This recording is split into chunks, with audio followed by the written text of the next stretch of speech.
I am in Bush River Community, Newberry County, South Carolina on Crowder Road.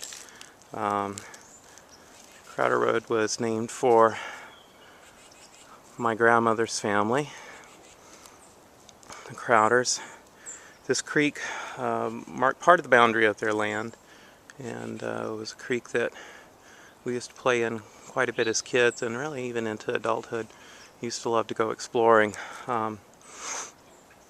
It was quite a treasure trove for finding arrowheads, occasional potsherds, really sign of Native American habitation going back quite a ways.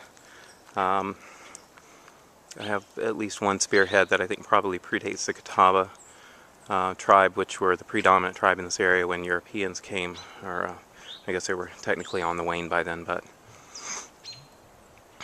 at any rate, the little bit further back in the woods here and over a hill was where my grandmother grew up, and a bit back behind that was a natural spring that was actually enlarged by the native tribes who lived here and used as a water source, and then later my grandmother's family used it as their primary water source, and then my uncle used it as his water source after that. The land is no longer in the family. The creek itself is a tributary of the Bush River, and the lands used to go all the way back to the river.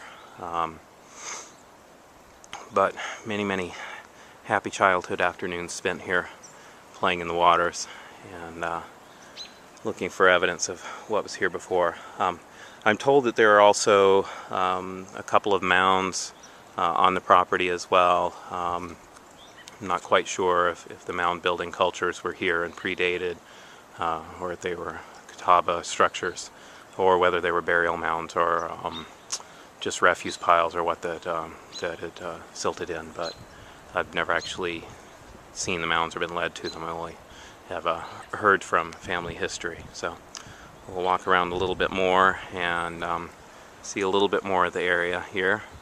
And well, we'll look back this way and back up over the hill here. You can actually, off in the distance, zoom in, you can actually see a farmhouse that actually was not the original structure on that property. That was the old Cromer farm, and their farmhouse, now my mother owns that and has moved that over onto her land and is fixing up as a retirement property.